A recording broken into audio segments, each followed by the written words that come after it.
Do you know what is the greatest thing that George Washington ever did? Who's George Washington? Who's first? Say it. The first president of the United States. What is the greatest thing that he ever did? Does anyone have an idea? Think about it. Maybe it was winning the Revolutionary War. Maybe it was all of the financial success he had in making Mount Vernon. Maybe it was all the wars and other battles he did. But actually the greatest, what historians say is the greatest thing that George Washington did was that he gave up power. How many terms did George Washington run as president? How many terms? Anyone? 1, 2, 3? 2 terms. The Constitution of the United States did not say how many terms a president could have. That didn't happen until 1958. But George Washington set up an example. You know what that example was? 2 terms is enough. 2 terms is enough, and he didn't run for a 3rd term, even though everyone was waiting for him to run. Everyone was waiting for him to take on a 3rd term. George Washington wrote to his friend, "The line between a president and a king is at best faint." The reason why this is the most important thing that George Washington did is because it's one of the hardest things for us to do. When we taste power, it's like that good food that we have. Maybe it's you come and get a chocolate bar. You guys have all gotten chocolate bars before, and you take 1 piece, and it's really hard not to go back for what? 1 more piece, right? Power is the same way. It's a little addictive. We get a little bit of power and we want more power. And the more power we have, the harder it is for us to say no to it. But George Washington did this great thing where he said no and he set an example. He gave us this example of power requires responsibility. And the truth of the matter is, we all have power. We all have power. There are power hierarchies everywhere and power dynamics everywhere we look. At work, right? At work, there's a boss. At school, there's a teacher. And not only are there teachers, there are the kids who are senior to you. In high school, there's the seniors. They run the school. And the freshmen, they don't have as much power as the seniors, right? The 2nd graders, do they have as much power as the 4th graders? No. The thing is, even at home, there are power dynamics. Even between husband and wife, there are power dynamics. Brother and sister, there are power dynamics. Even in this church, amongst these boys and girls, there are power dynamics. There are power dynamics because each and every one of us has power and influence over another. In our culture, we call our older brother and sister, our older brother is called what? What do you call your older brother? In Malayalam. Chachan, right? Chachan. What do you call your older sister? Chechi. Chechi. Why do you call it? It's a sign of respect. It's a sign of the fact that they have some power over you. And the thing is, the older chechis and chachans and uncles and aunties and uppachins and ammachis, they know they have this title, but they not only have this title, they have what? Responsibility in using that title. The youngest of these kids will look at the boys in those pews will look at the boys in this altar and look up to them, and what they do will be what? What you guys do in the altar, these guys are looking out of there. And so the thing is, we all have power and influence on each other. Today's gospel, Jesus calls out the Pharisees and the scribes. And when we read about this, these are people of power. These are people of religious power, and they have people look up to them. But Jesus says, watch, be careful. This passage that we have is something for me to be very careful about. The church in its wisdom has called this gospel, this passage for this Sunday, to remind all the priests in our church, all the bishops, all the deacons, all those who serve, to remind us that it's not about the clothes that we wear. It's not about the position we have. It's to remind us of the responsibility we have because of the power that has been given. The power that has been given. But I want to make this lesson not just for myself, because I am definitely, when I read this, I am struck with the need for me to be very careful about how I act. I can't tell you, read the Bible, if I don't read the Bible. I can't tell you to pray if I don't pray. I can't tell you to be humble if I don't be humble.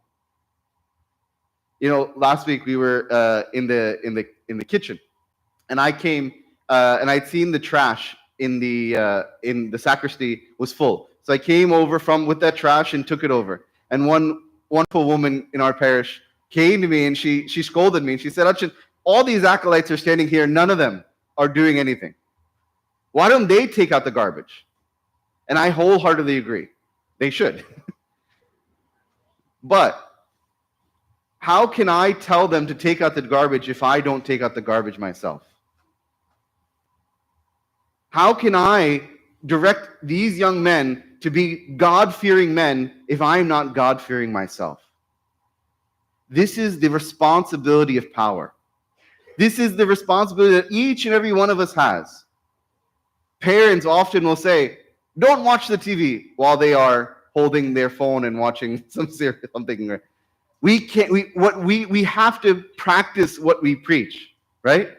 St. Paul tells us in 1 Timothy, he says, in what we read in the Pauline epistle today, St. Paul is telling Timothy, he's teaching about this, there's a term, servant leadership. He tells them, tell them to do good, to be rich in good deeds, to be generous givers, sharing with others. Our faith is not just about what's in our head, about what we tell other people to do, it is what we do. It is what we do. So if we are not being servant leaders, if we are not picking up the garbage, if we are not cleaning up the place, if we are not serving others and helping others in a certain way, we are not being Christ-like. Because we are called to emulate Jesus Christ. To emulate Jesus Christ, who did what? Who goes and serves. Who goes and serves, that on the night of his passion, instead of going and saying, "Oh, woe is me," and waiting for the disciples to come and attend to him, what does he do? He goes and washes their feet. He goes and washes their feet because he is a servant leader, and he's calling us. The one who has all power is calling us to us who have a little bit of power and saying, use that power to serve. Use that power to love. Now, the thing is, Jesus teaches in today's gospel, there is only one teacher, one Father, right? It's crazy to me that there are Christian denominations that will read this passage and say, when Jesus says, "Do not call anyone your father, for only your Father, there's only one, for one is your Father, he who is in heaven." And then they say, well, that's why we can't call the priest Achin. Yet these same people who read the passage this way, they will go to the passage where Jesus says, "This is my body and this is my blood," and say he didn't mean that. He didn't mean it like that. The thing is, what does Jesus mean when he says, there is only one Father? Don't call anyone your father. This is to the fathers. This is a lesson to the fathers. I don't want, like when people call me Achin, or when my children call me father, it is a reminder of the power that I have and the responsibility that I have to emulate the Father. To emulate the Father. So today's gospel is a warning for us. It is a reminder for us. It is an alert saying, hey, how are you using the power and influence you have correctly? If you want to use your power and influence right in work or in school or even in your home To be the right way, you need to be like Jesus Christ. You need to connect with him. I began by talking about George Washington.